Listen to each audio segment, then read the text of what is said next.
Dear friends, आज के इस वीडियो में हम लोग डिस्कस करेंगे कंटेनर ट्रेन ऑपरेशन या कंटेनराइजेशन। जैसा कि आप लोग जानते हैं कि रेलवे के जो ट्रांसपोर्टेशन सर्विस है उसमें कंटेनर कारपोरेशन का कितना इम्पोर्टेंस है, और इसीलिए पर्टिकुलरली जो एलडीसी के एग्ज़ाम लिखने वाले लोग हैं, ग्रुप बी के एग्ज़ाम लिखने वाले लोग हैं, उन्होंने बहुत सारे लोगों ने रिक्वेस्ट किया था कि सर कंटेनराइजेशन या कंटेनर ट्रेन ऑपरेशन एज पर ऑपरेटिंग मैनुअल आप एक वीडियो बनाइए ताकि सबको सुविधा मिल सके, सबको फ़ायदा हो सके। तो इसलिए मैंने इस टॉपिक को चुना है। इसमें लगभग 42 पॉइंट्स हैं, जिसमें रेलवे और कंटेनर कारपोरेशन जो कंकार्ड है उसके बीच में एग्रीमेंट है। उस एग्रीमेंट को और उसके इम्प्लीकेशन को, इम्पॉर्टेंस को हम लोग डिटेल में एक एक पॉइंट पूरा देखेंगे। ओके, ये टॉपिक है कंटेनर ट्रेन ऑपरेशन या containerisation. Okay, very important for LDC examination. Let us see one by one. यहाँ पे एक छोटा आप लोगों से अपील है, यदि मेरा कार्य आप सब लोगों को पसंद आ रहा है तो हमें प्रोत्साहन के लिए आप कुछ सपोर्ट कर सकते हैं वॉलेंटरली बेसिस पे। And for your support my Google पे, फ़ोन पे, Paytm number is 8309665781। This is on purely on voluntarily basis. Please support if you like the work and I will definitely continue. Thank you. हम ये container train operation के एक एक points को देखेंगे। उसके पहले इंट्रोडक्शन के रूप में ये दिया हुआ है कि with a view to increasing railway share of container traffic and introducing competition in railway container transport service in India, Ministry of Railway decided to grant eligible parties the right to require the railway administration to haul their container trains on Indian Railway network for movement of both export and import traffic. Means ये जो container train operation है इसमें export service भी included है, और जो बाहर से इम्पोर्टेड आइटम्स कमोडिटी आती है वो ट्रैफिक भी इंक्लूडेड है, as well as domestic traffic plus export import plus domestic traffic. सभी तरह के कार्गो को हैंडल करने के लिए पूरा अरेंजमेंट और एग्रीमेंट किया गया है, subject to various terms and conditions contained in the agreement. This agreement sets out in detail their mutual relationship and the terms and conditions which shall govern right of concessionaires to offer their container trains for movement to railway administration and obligation of railway administration to move the trains. Okay. यहाँ पे जो agreement है वो railway administration के बीच में है और दूसरा पार्टीज के बीच में है। उन पार्टीज को कुछ कंसेशंस दिया गया है, इसीलिए उन पार्टीज को कंसेशनरीज बोलते हैं। जो कंसेशनरीज है उनको डिफरेंट फैसिलिटी रेलवे ने दिया है, कुछ कंसेशंस ग्रांट किए हैं, और जो कि डिटेल्ड मॉडल पूरा एग्रीमेंट में दिया हुआ है। तो हम आगे एक एक पॉइंट को देखते हुए चलेंगे। Okay, then salient features of this agreement as well as of related instructions with respect to train operation are given below. तो ये जो एग्रीमेंट के इम्पॉर्टेंट पॉइंट्स है वो पूरे हाईलाइट किए गए हैं यहाँ पर। The salient features of the concession agreement, इसमें बेसिकली एक छूट रियायत दी गई है, इसलिए उनको कंसेशनरी बोलते हैं पार्टीज को, और दूसरा पार्टी है रेलवे एडमिनिस्ट्रेशन। ओके,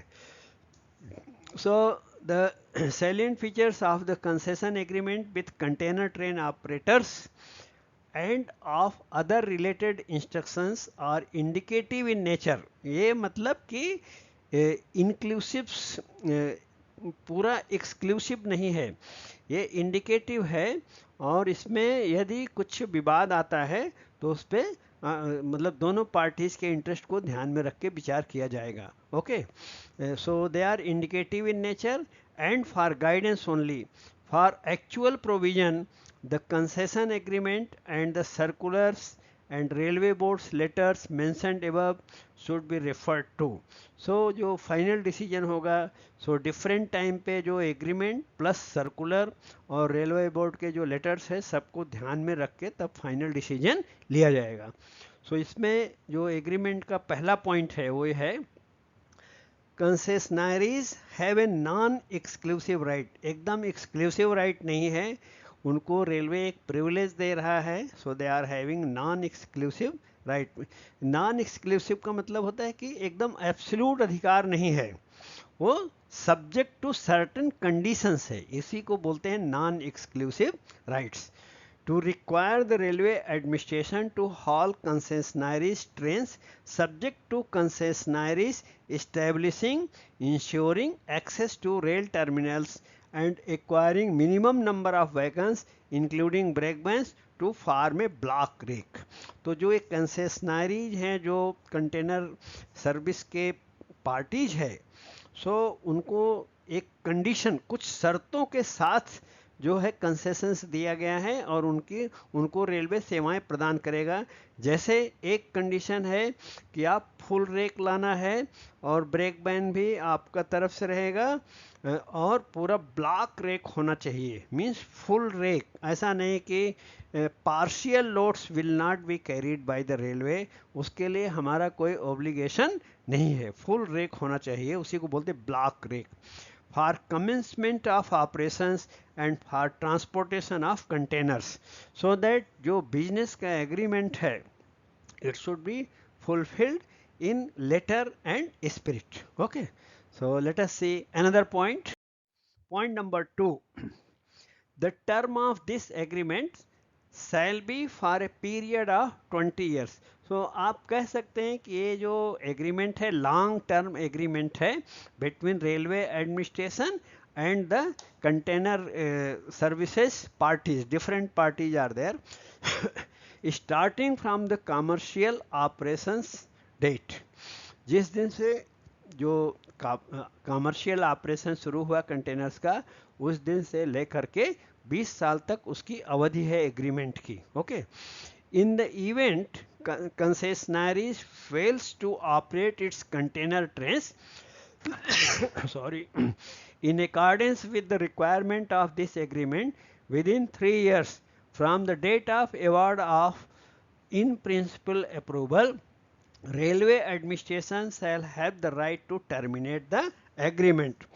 ये 20 साल का एग्रीमेंट है, लेकिन यदि लगातार जो कंसेशनरीज है जिनको गवर्नमेंट ने रेलवे गवर्नमेंट ने कंसेशन दिया है 3 साल तक वो अपना सर्विस स्टार्ट नहीं करते, ऑपरेशन स्टार्ट नहीं करते हैं, तो रेलवे को अधिकार होगा कि वो एग्रीमेंट को टर्मिनेट मीन्स कैंसिल कर सकता है. ओके, तो एक इम्पॉर्टेंट पॉइंट है 3 इयर्स 20 इयर्स का एग्रीमेंट है, वे 3 इयर्स के भीतर ऑपरेशन शुरू हो जाना चाहिए, उसका टाइम लिमिट दिया हुआ है, नहीं तो एग्रीमेंट को हम टर्मिनेट कर सकते हैं, कैंसिल कर सकते हैं.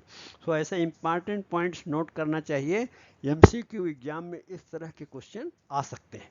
Then fourth point, rights of concessionaries shall include the following. उनके अधिकार क्या होंगे, सो उसके बारे में यहाँ कुछ पॉइंट हाईलाइट किया गया है.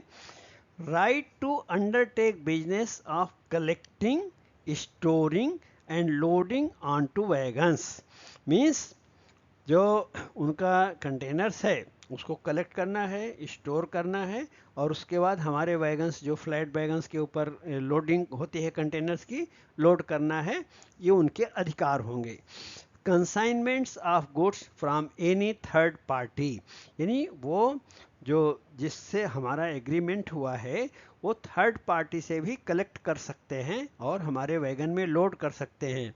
जैसे है कि सपोज करो पूरा ब्लॉक रेक एक ही पार्टी से पूरा नहीं हो रहा है, तो चाहे डिफरेंट थर्ड पार्टी से भी कलेक्ट करके और हमारा ब्लॉक रेक कंप्लीट कर सकते हैं.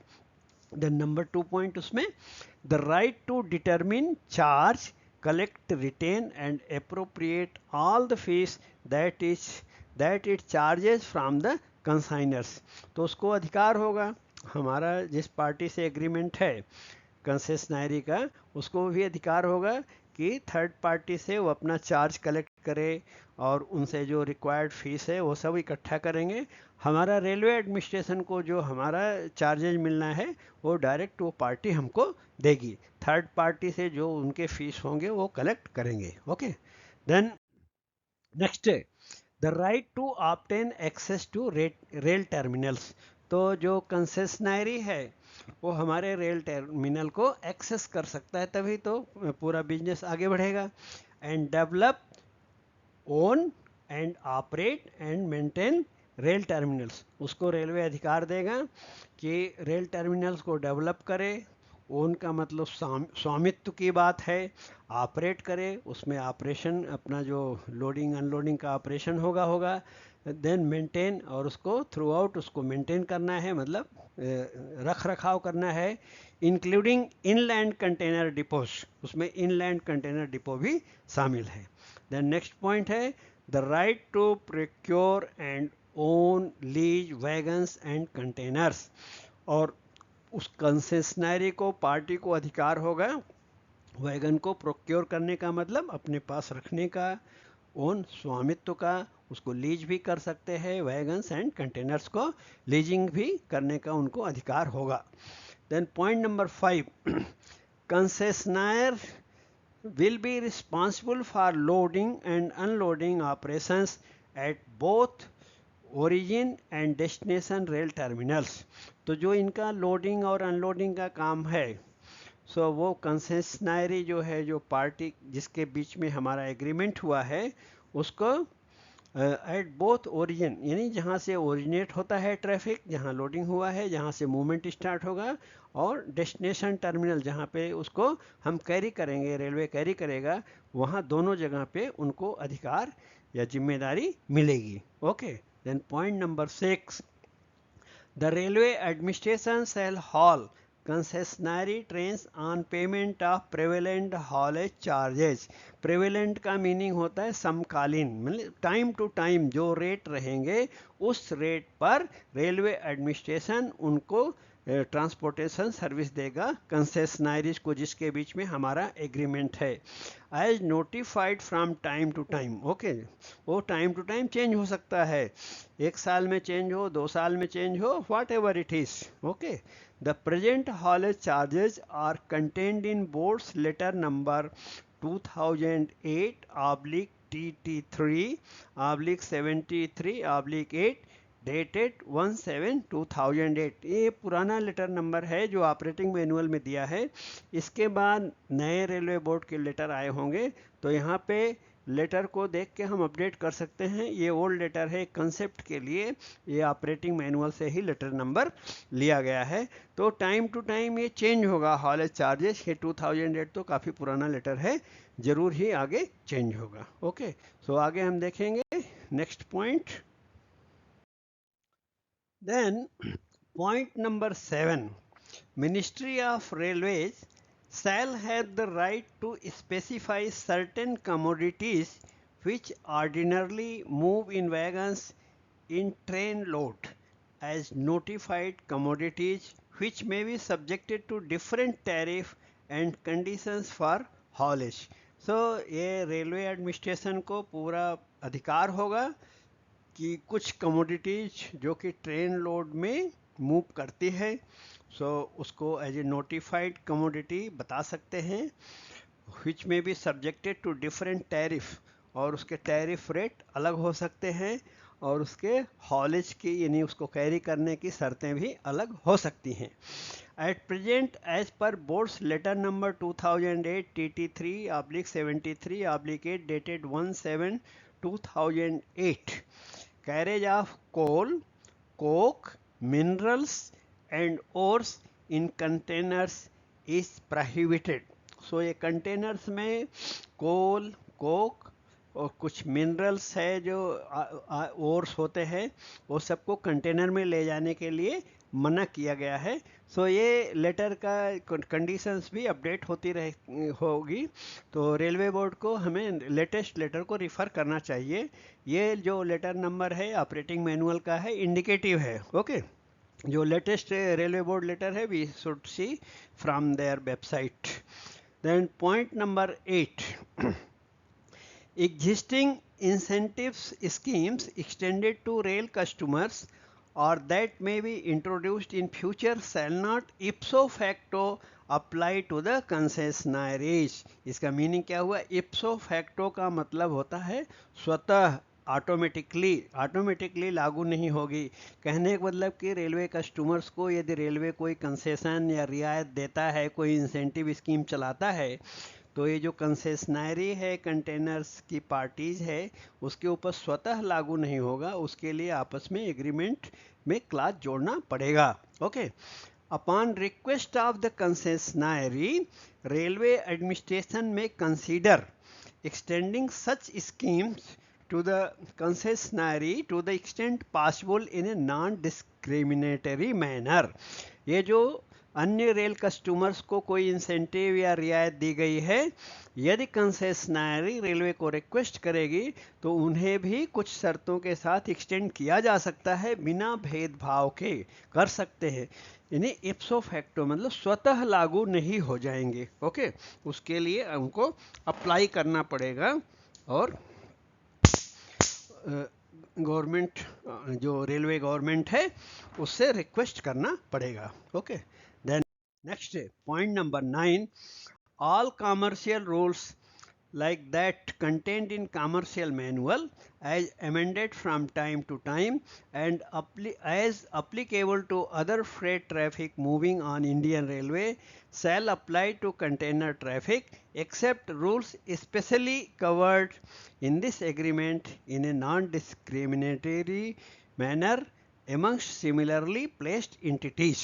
मीन्स जो कमर्शियल के रूल है वो बिना भेदभाव के कंसेशनरीज पर भी लागू होंगे। हाँ, वह रूल छोड़कर जो ऑलरेडी एग्रीमेंट में कवर हैं उनकी तो कोई बात नहीं है, पर जो कवर्ड नहीं है वो जरूर लागू किए जाएंगे। Then point number 10, it shall be concessionary sole responsibility to procure requisite approval authority for concessionaries train or a railway administration loco to enter into and utilize origin and destination rail terminal। ये concessionary का party का उनकी खुद की जिम्मेदारी होगी कि जो आपका ट्रेन है उसके लिए अथॉरिटी इकट्ठा करना, अप्रूवल लेना, और रेलवे एडमिनिस्ट्रेशन का जो इंजन आएगा उसको रेल टर्मिनल में प्रवेश के लिए और वर्क करने के लिए, ये सब जो अप्रूवल और ये अथॉरिटी लेना है एक कंसेशनरी की जिम्मेदारी होगी। Then point number 11, each concessionary is required to set up 2 rail linked inland container terminal within 3 years of obtaining license to operate or have access to inland container terminals.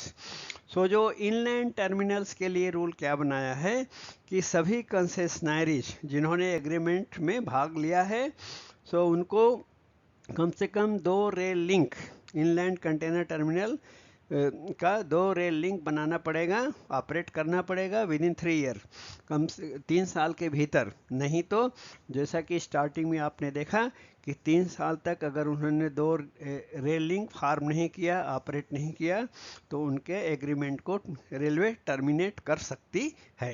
Okay, the next point number 12, use of railway freight terminals यानी goods shed. जो रेलवे के goods shed है उनको प्रयोग करने के लिए क्या नियम है? As container rail terminals has been permitted by the railway in terms of rate circular number 10 of 2008। So जो रेलवे के फ्रेट टर्मिनल्स है, गुड्स शेड है, उसको as a container rail terminal या CRT की तरह यूज करने के लिए रेलवे ने ऑलरेडी रेट सर्कुलर नंबर 10 में परमिशन दिया हुआ है। Okay, then point number 13, each rail terminal other than railway owned terminal that is used by concessionary shall conform to the following, यानी निम्न बातों को पालन करना पड़ेगा कंसेशनरीज को टर्मिनल के संदर्भ में। Number 1, each rail terminal shall have rail facility for handling concessionary train along with locos in conformity with siding rules prescribed by railway from time to time।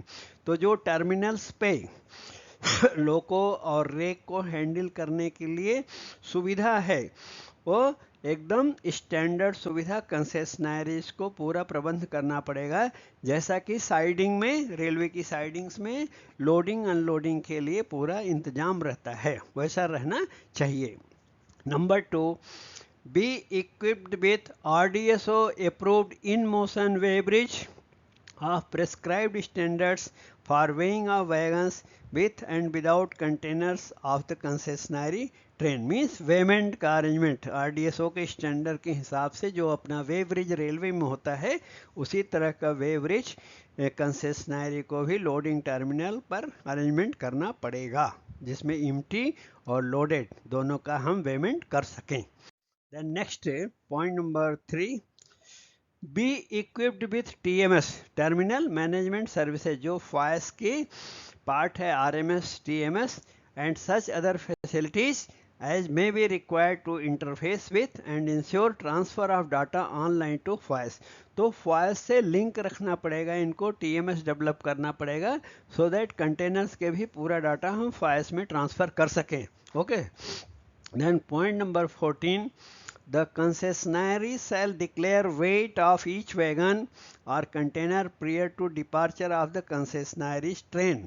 Train के डिपार्चर होने के पहले कंसेशनरी को wagon या container का wait declare करना पड़ेगा।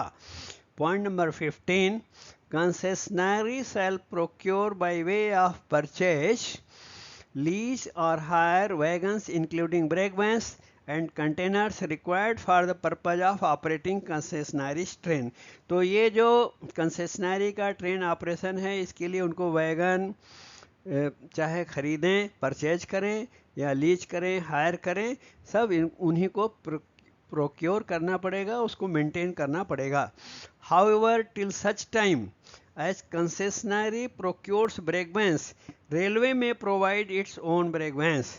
हाँ, जब तक कंसेशनरी अपना ब्रेक वैन का अरेंजमेंट नहीं कर सकता है तब तक रेलवे एडमिनिस्ट्रेशन उनको अपनी ब्रेक वैन प्रोवाइड कर सकता है ऑन नॉन डिस्क्रिमिनेटरी बेसिस, बिना भेदभाव के उनको भी देगा एट ए रीजनेबल चार्ज, जिसके कि उचित शुल्क, उचित चार्ज वसूल किया जाएगा। Notified by railway from time to time, और ये चार्ज क्योंकि वेरिएबल होता है, समय समय पर जो नया रेट होगा वो कंसेशनरी को पे करना पड़ेगा, pay and use. Okay, then next, in case of wagons of concessionary are lying idle, concessionary may offer to railway or other concessionaries use of any such idle wagon. यदि किसी concessionary के wagons idol पड़े हैं, use में नहीं है, तो चाहे तो रेलवे को या किसी अन्य थर्ड पार्टी दूसरे कंसेशनरी को उनके यूज के लिए उसको ऑफर दे सकता है। However railway shall be under no obligation to accept such an offer, हालांकि रेलवे का आवश्यकता है तो एक्सेप्ट करेगा, नहीं आवश्यकता है तो हम एक्सेप्ट नहीं करेंगे। तो ये कोई हमारी जिम्मेदारी नहीं होगी कि हम उस आइडल वैगन्स को ज़रूर यूज करेंगे। For use of any idle wagons and may levy a stabling charge as specified, और यदि उनका यूज नहीं हो रहा है तो जो हमारे प्रीमाइजेज में स्टैबलिंग चार्जेज है, जो डिक्लेयर्ड रेट है, वो भी वसूल किया जाएगा। सो ये सारे जो पॉइंट्स है स्टैबलिंग चार्जेस के बारे में, आइडल वैगन्स के बारे में, ये MCQ के लिए इम्पॉर्टेंट है। Then point number 17, in case of emergency railway shall have right to temporarily assume control and make use of wagons of concessionary। सो जो रेलवे एडमिनिस्ट्रेशन है, क्योंकि बहुत ही पूरे देश के लिए रेलवे एक बहुत ही इम्पॉर्टेंट डिपार्टमेंट है, तो इसलिए उसको इमरजेंसी पावर होंगे कि जब ऐसी कोई आपातकालीन स्थिति होगी तो कंसेशनरी के वैगन्स को रेलवे यूज कर सकता है। वो इमरजेंसी जैसे किस तरह की इमरजेंसी हो सकती है? For any such emergency use railway shall pay to concessionary. तो इमरजेंसी में जैसे किसी कमोडिटी को अर्जेंट फॉर ह्यूमैनिटेरियन ग्राउंड में कहीं पे उसको ट्रांसपोर्ट करना है, अर्जेंट है, जैसे कोविड टाइम में ऐसे कुछ ज़रूरत पड़ी थी या ऐसे वार टाइम में ज़रूरत पड़ सकती है, तो सच इमरजेंसीज में चार्जेस पे करके रेलवे यूज करेगी कंसेशनरी के वैगन्स को, उनके ट्रेन को। A reasonable rent or charge to cover cost of provisions maintenance and operation of wagons. तो पूरा उसका मेंटेनेंस और प्रोविजंस ऑपरेशंस का चार्जेस रेलवे कंसेशनरी को पे करेगी। Okay. Then next point number 18. Concessionary shall conform to maintenance standards specified by railway in accordance with good industry practice. जो ये wagons है, जो एसेट्स है, टर्मिनल्स है, उसको गुड इंडस्ट्री प्रैक्टिस की तरह मेंटेन करने की अपेक्षा कंसेशनरी से रहेगी। उसमें रेल रिलेटेड इक्विपमेंट्स हैं, कंटेनर्स हैं, सब शामिल रहेंगे। Then point number 19, concessionary wagons shall be maintained by railway in accordance with maintenance schedule notified by railway. So railway उनके वैगन्स और कंटेनर्स का मेंटेनेंस का भी जिम्मेवारी लेगा, जैसा कि रेलवे में मेंटेनेंस के शेड्यूल्स होते हैं। Such maintenance shall inter alia include intensive examination, जैसे ब्रेक पावर सर्टिफिकेट की बात है। दूसरा ROH रूटीन ओवरहालिंग या POH पीरियाडिक ओवरहालिंग। तो such maintenance will be undertaken by railway administration. Concessionary will provide and maintain requisite wagon examination facility inside rail terminal and bear a one-time capital cost for tools and plants as specified by railway and approved by RDSO. तो ये जो इसके लिए intensive examination ROH POH जो है, उसकी सुविधा के लिए रेल टर्मिनल्स पर कंसेशनरी जो है वन टाइम कैपिटल कास्ट से डेवलप करेगा, प्लांट्स और टूल्स पूरा डेवलप करेगा, और उसका स्टैंडर्ड कैसा होना चाहिए? As approved by RDSO। Okay. Maintenance charges of concessionaries wagons, ये point number 20। Wagons by railway shall be included in haulage charges. तो जो मेंटेनेंस चार्ज है और हॉलेज चार्ज दोनों मिला के सम्मिलित रूप से वो चार्ज वसूल किया जाएगा कंसेशनरी से। Present haulage charges include 5% thereof by way of maintenance charges. इस समय जो हॉलेज चार्जेज है प्रेजेंट में, उसमें 5% जो है वो मेंटेनेंस चार्ज शामिल है, ऑलरेडी दोनों इंक्लूडेड है। Then point number 21, railway shall normally complete intensive train examination. जो ब्रेक BPC इशू करना है इंटेंसिव एग्जामिनेशन के बाद, सो नॉर्मली उसके लिए टाइम जो है वो 6 आवर्स का रखा गया है। From the time the concessionary wagons empty condition, जब चेकिंग के लिए आएगा तो एम्प्टी कंडीशन होना चाहिए, और handed over by the concessionary, उनके हैंड ओवर करने के बाद 6 घंटे के समय में नॉर्मली रेलवे से उसका जो इंटेंसिव एग्जामिनेशन कंप्लीट कर दिया जाएगा। Provided that minimum interval between 2 successive rakes shall be at least 6 hour. तो एक रेक का मेंटेनेंस हमने 6 आवर में कर दिया, सो फिर दूसरा रेक अगर वो एग्जामिनेशन के लिए ऑफर करते हैं तो उसके बीच में कम से कम 6 घंटे का बीच में गैप भी होना चाहिए। ऐसा नहीं कि 6 घंटे निकालने के बाद में दूसरा रेक इमीडिएट प्लेसमेंट नहीं एक्सेप्ट किया जाएगा। Alternatively railway may examine concessionary wagons at suitable point en route its destination. और दूसरी भी व्यवस्था दी जा सकती है कंसेशनरी के वैगन्स को इन रूट में भी, जहाँ पे रेलवे के एग्जामिनेशन पॉइंट्स है वहाँ पर भी इंटेंसिव एग्जामिनेशन की सुविधा प्रदान की जा सकती है। Note, 6 hours limit shall not be applicable for concessionary wagons that are declared sick during course of examination and are required to be detached for sick line or workshop attention. सो ये जो 6 घंटे में इंटेंसिव एग्जामिनेशन को पूरा करने की बात है, वो ऐसे वैगनों पर नहीं लागू होगी जो सिक डिक्लेयर किए गए हैं और जिनको डिटैच करके ट्रेन से निकाल के सिक लाइन या वर्कशॉप मेंटेनेंस के लिए भेजा जा रहा है, वहाँ पे ये नियम लागू नहीं होगा. Okay, then point number 22. In case of railways inability to conform to time schedule specified for intensive examination, it shall pay to concessionary for every 24 hours of delay, inclusive of initial 6 hours so caused, an amount equal to established charges payable for such period. यदि railway किसी कारण से 6 घंटे में intensive examination complete नहीं करती है, तो डिटेन होता है उनका रेक, तो उनको हर 24 घंटे के लिए, जिसमें वो 6 घंटे भी शामिल है, तो जितना रेलवे स्टैबलिंग चार्जेज वसूल करती है, सेम उतना अमाउंट हर 24 घंटे के लिए उनको वापस दिया जाएगा, कंसेशन दिया जाएगा. Okay, then point number 23. Concessionary may undertake maintenance of its wagons through any other entity including concessionary on such terms and conditions as specified by railway. मतलब जो ये मेंटेनेंस का काम है, तो ये कंसेशनरी दूसरे थर्ड पार्टी से भी करा सकता है, इंक्लूडिंग किसी कंसेशनरी से भी करा सकता है, लेकिन जो टर्म्स एंड कंडीशंस है उसके सर्विसेज की मेंटेनेंस की, वो रेलवे द्वारा निर्धारित मानक पर खरे उतरना चाहिए.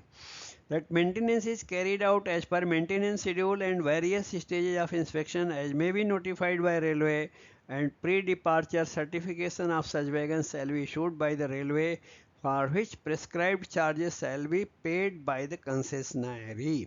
और बाद में उनसे मेंटेनेंस लेने के बाद जो गाड़ी स्टार्ट होने के पहले जो सर्टिफिकेशन होता है वो रेलवे द्वारा किया जाएगा और उसके लिए कंसेशनरी को कुछ चार्ज देना पड़ेगा.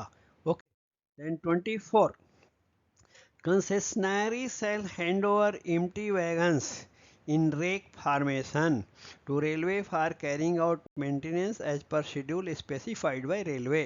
तो जो भी मेंटेनेंस के लिए वैगन आएंगे वो एम्प्टी कंडीशन में होंगे, दूसरा फुल रेक में होना चाहिए. Not single wagon, 4 wagon, 5 wagon, not like that. It should be in rake formation. Then point number 25.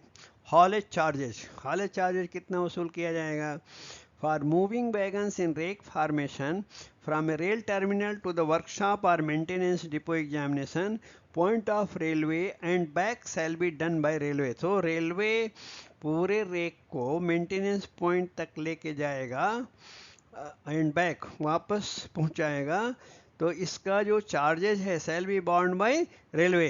Haulage charges for moving wagon in rake formation from a rail terminal to the workshop or maintenance depot examination point of railway and back shall be borne by railway. Railway पूरा haulage charges वहन करेगा, अपने ऊपर लेगा, provided that schedule haulage charges shall be payable by concessionary in the event maintenance is carried out by an entity other than the railway and inspection is carried out by railway at the location of maintenance. तो उस case में जब railway पूरा maintenance खुद देख रहा है, तो haulage charges from the terminal to the maintenance point and back to the terminal will be borne by railway, तो रेलवे वहन करेगा. लेकिन यदि थर्ड पार्टी से मेंटेनेंस कराया जा रहा है तो then is carried out by an entity other than the railway and inspection is carried out by railway at the location of maintenance. लेकिन यदि ये मेंटेनेंस थर्ड पार्टी से कराया गया और मेंटेनेंस होने के बाद उसका इंस्पेक्शन रेलवे ने किया है, तो ये जो कंप्लीट हॉलेज चार्जेज है rail terminal to maintenance point and back will be borne by concessionary. तब कंसेशनरी को पूरा haulage charge through and fro का देना पड़ेगा. Okay, next point number 26.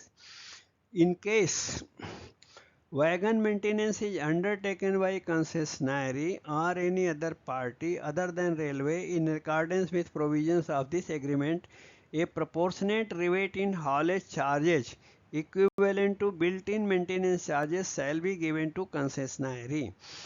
यदि वैगन मेंटेनेंस किसी दूसरे पार्टी से, रेलवे के अलावा किसी दूसरे पार्टी से कराया गया है, सो ये proportionate rebate in haulage charges, तो जो पार्टी को हॉलेज चार्जेज में उसके अनुपातिक ढंग से equivalent to built in maintenance charges, तो जो मेंटेनेंस का चार्ज रेलवे हॉलेज और मेंटेनेंस दोनों मिला के हम लेते थे, तो इसीलिए प्रोपोर्शनेट जब मेंटेनेंस कोई और कर रहा है तो उनको उतना पैसा वापस किया जाएगा, shall be given to concessionary.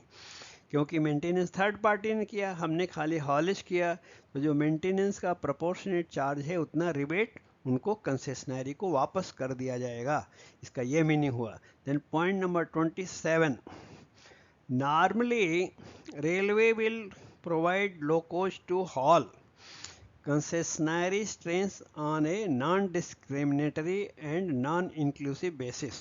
सामान्य तौर पर जो रेलवे प्रशासन है कंसेशनरी के रेक को, ट्रेन को बिना किसी भेदभाव के सुविधा प्रदान करेगा और नॉन एक्सक्लूसिव बेसिस, मतलब ऐसा नहीं रहेगा कि पूरा एब्सोल्यूट राइट है, जैसा सिचुएशन होगा वैसा कार्य किया जाएगा।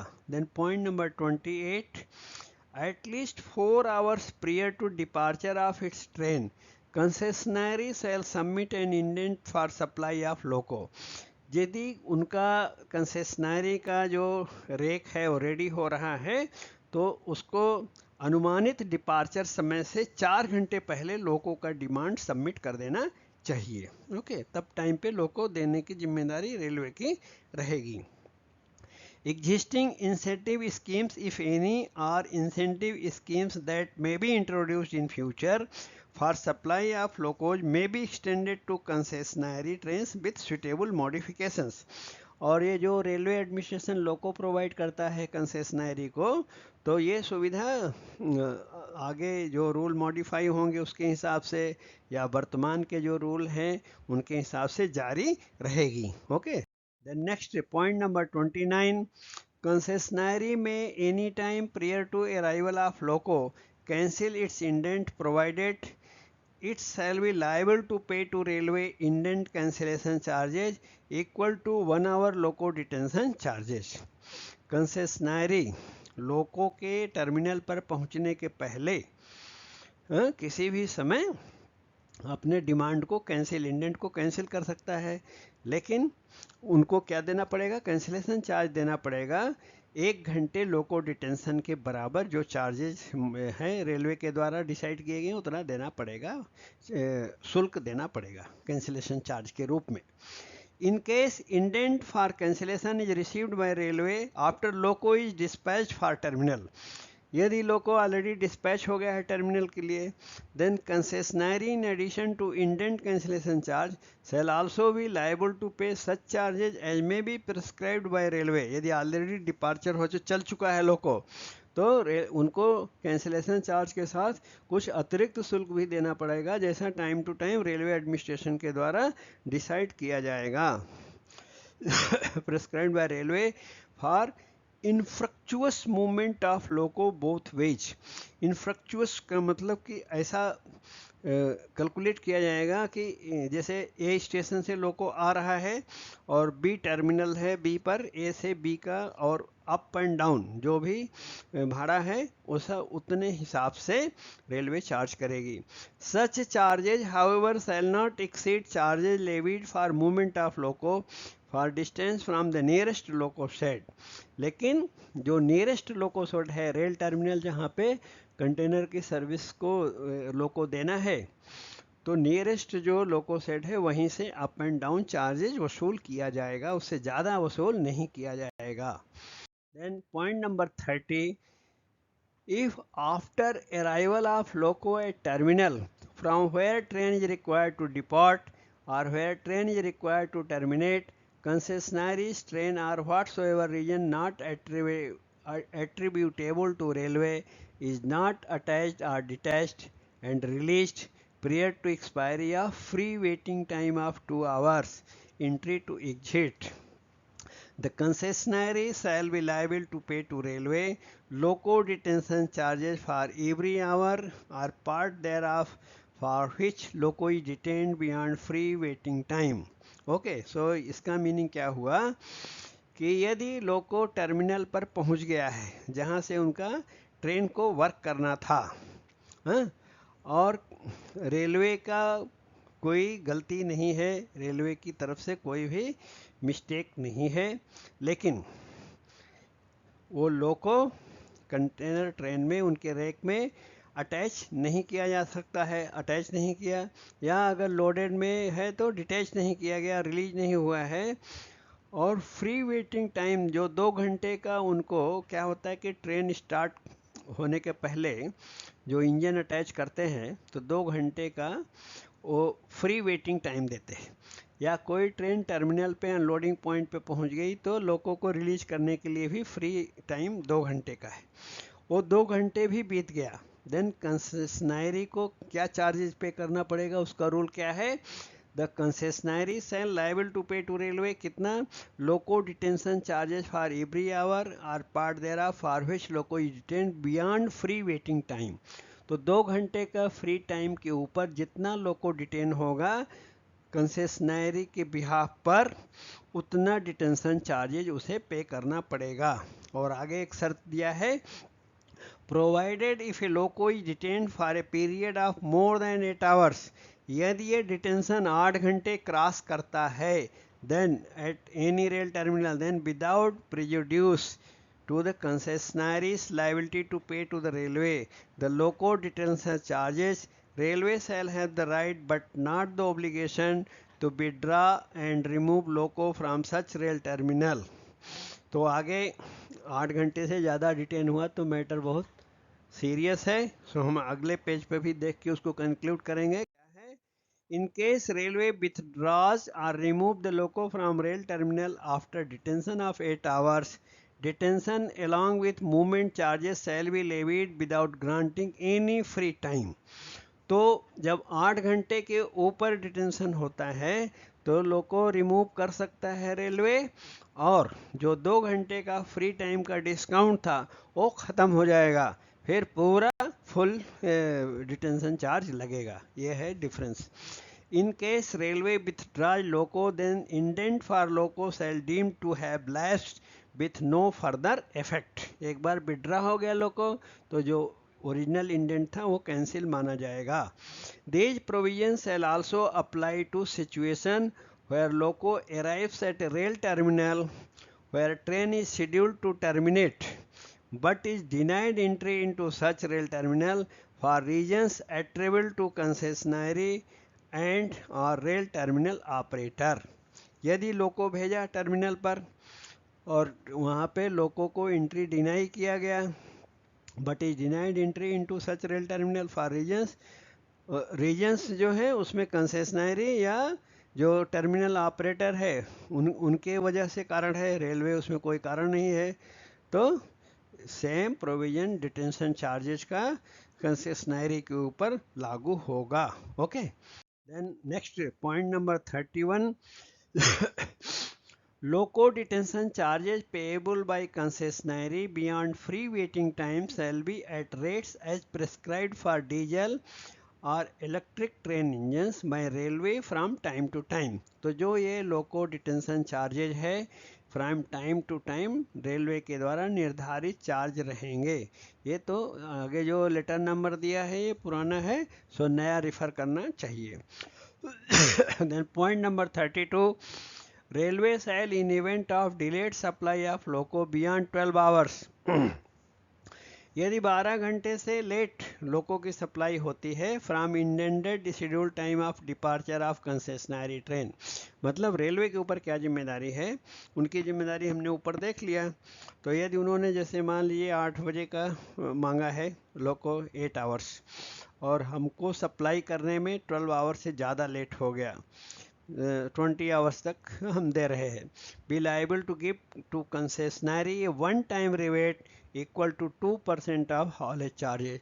तो जो हॉलेज चार्जेज वसूल किया जाता है उसमें एक बार छूट दी जाएगी 2% की, उनसे कम पैसे लिए जाएंगे क्योंकि लोको लेट में सप्लाई किया गया है रेलवे के द्वारा। Okay, 2% of haulage charges payable by concessionary for the booked route, उनका जो बुकिंग का रूट है पूरे रूट का हॉलेज चार्जेज में 2% का बड़ा कंसेशन दिया जा रहा है, क्योंकि हमने लोको सप्लाई 12 घंटे से ज़्यादा लेट कर दिया है.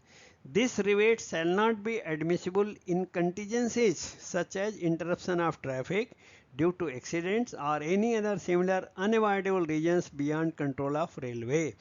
यदि ये डिटेंशन किसी एक्सीडेंट या ऐसी अनहोनी घटनाओं के कारण होता है जो रेलवे के कंट्रोल में नहीं है, तब उनको इस तरह का रिबेट नहीं मिलेगा. Okay, next 33. Transportation of concessionary train shall be in block rakes only. Full rake में ही उनका ट्रेन्स को मूवमेंट करेंगे.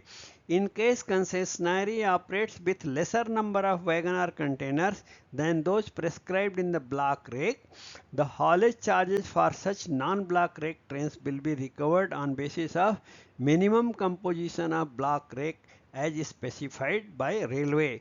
यदि उनका फुल रेक नहीं है, कुछ कंटेनर्स वैगन्स कम है, तो उनके लिए जो मिनिमम ब्लॉक रेक का प्रेस्क्राइब्ड क्राइटेरिया है उतने का माल भाड़ा वसूल किया जाएगा. Provided in case concessionary train has less than half the wagons required to constitute a block rake, railway shall have the right to refuse. यदि ऐसा भी हो गया कि आधे से भी कम है उनका वैगन, जो फॉर्मेशन में आधे से भी कम गिनती है कंटेनर्स की और वैगन्स की, तो रेलवे उनको मना भी कर सकता है. Less than half a block rake. The railway administration may however at its sole discretion extend the facility of 2-point rakes for container trains during specified periods and on specified routes. कुछ roots पर और कुछ specified समय पर हमारा railway administration 2 point वाले rake, जो rake है, ब्लॉक रेक है, कंटेनर्स को कैरी कर सकता है. जिसका होता है कि ए पर भी अनलोडिंग है और बी पर अनलोडिंग है, उसको बोलते हैं 2 पॉइंट रेक. 2 डेस्टिनेशन वाले रेक को भी हम कैरी कर सकते हैं. उसके लिए जो कंडीशंस है वो अप्लाई होगी. Okay, next 34. Concessionary trains to be hauled by railway pursuant to this agreement shall be booked by shortest route possible. तो हम shortest route में कैरी करेंगे उसको. Haulage charges shall be determined with reference to such booked route. और इस book root से haulage charges वसूल किया जाएगा. Provided in case of any accident or other exigencies on or affecting the booked routes, railway shall in its sole discretion be entitled to transport concessionary train by alternative route. यदि कोई दुर्घटना, accident या कोई और भी कुछ root का problem है, तो उस एक्सीजेंसीज में रेलवे अल्टरनेटिव रूट से भी ट्रांसपोर्ट कर सकती है.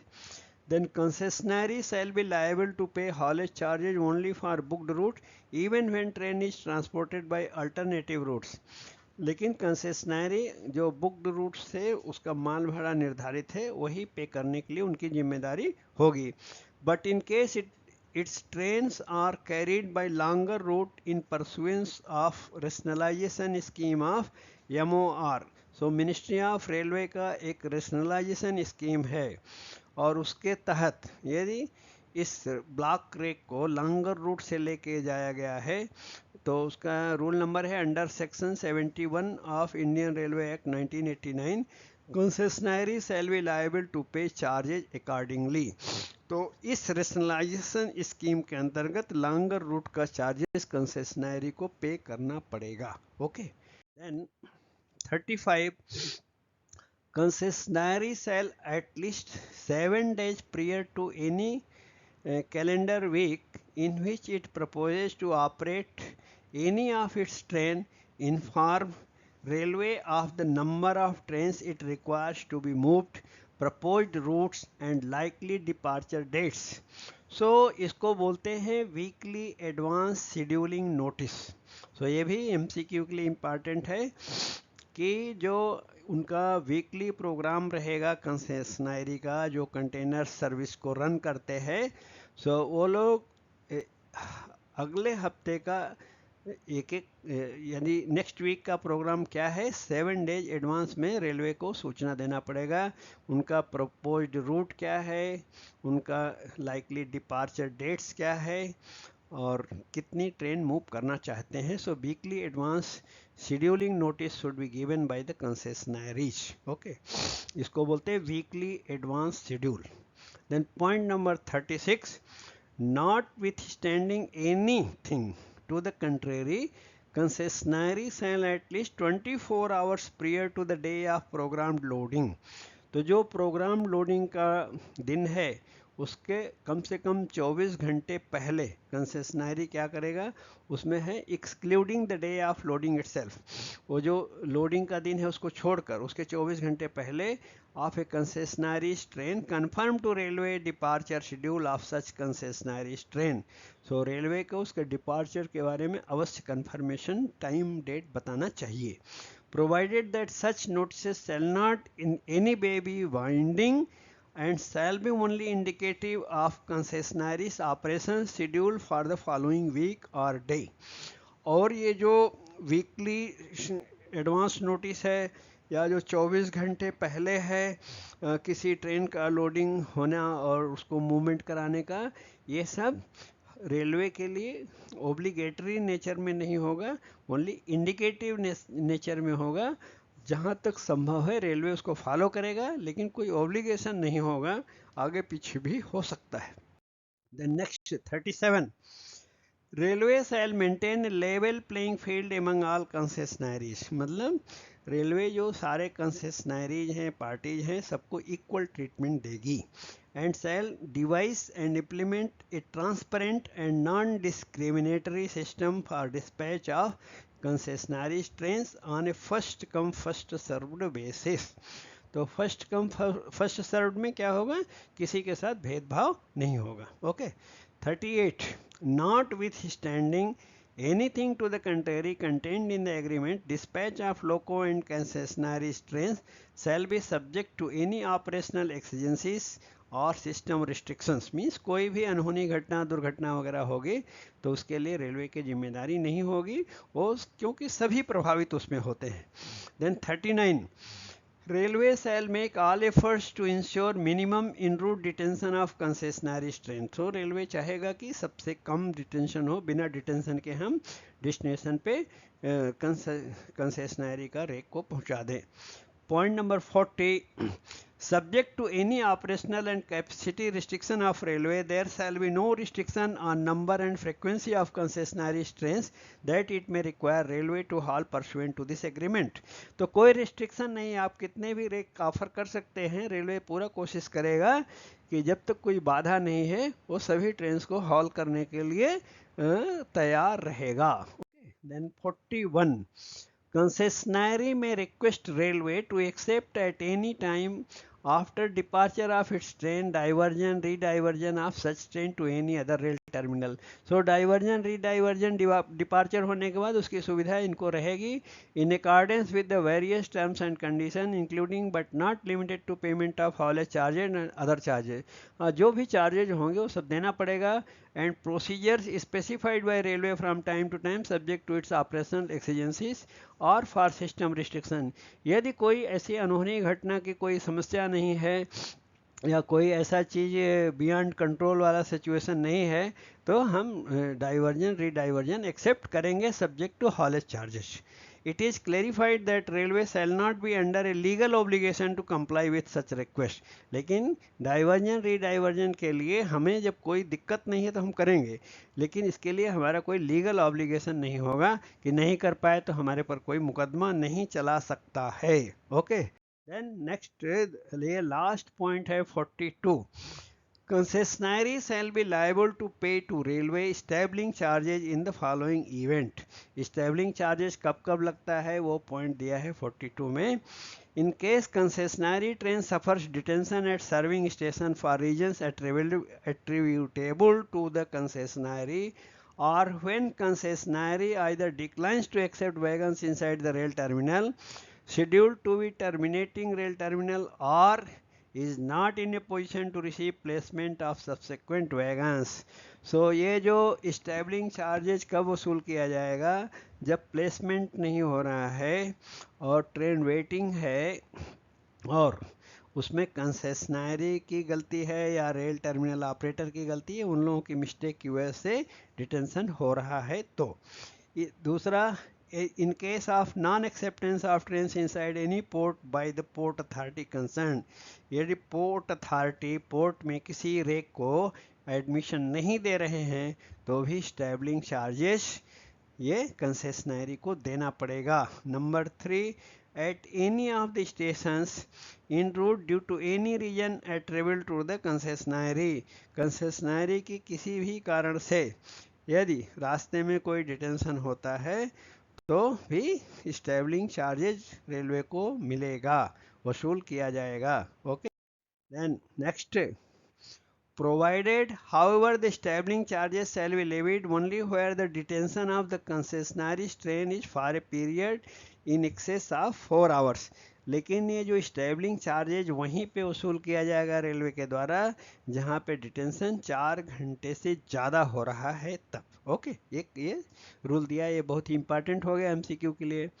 Then stabling charges shall be payable at rates notified by railway from time to time। ये तो बात सही है, time to time stabling charges change होता रहता है। And the railway shall have the right to revise the stabling charges on an annual basis. हर साल स्टैबलिंग चार्जेज रिवाइज करने का अधिकार है रेलवे को। Provided that any increase in charges in any financial year during the term of this agreement shall not exceed 10% of the charges payable in the preceding year। यानी जब charges revise करते समय पिछले साल के मुकाबले इस साल 10% से ज़्यादा बढ़ोतरी नहीं होना चाहिए, ये भी एग्रीमेंट का हिस्सा है। The current stabling charges are content in the railway board letter number so and so. ये ओल्ड लेटर नंबर है ऑपरेटिंग मैनुअल में जो दिया गया है।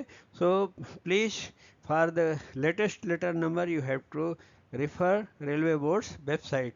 ओके, आपको मुझे उम्मीद है पूरे 42 पॉइंट्स, ये जो कंटेनर ट्रेन ऑपरेशन के एग्रीमेंट हैं, कंटेनराइजेशन के एग्रीमेंट के पॉइंट्स, इंपॉर्टेंट पॉइंट हैं एमसीक्यू के, समझ में आए होंगे।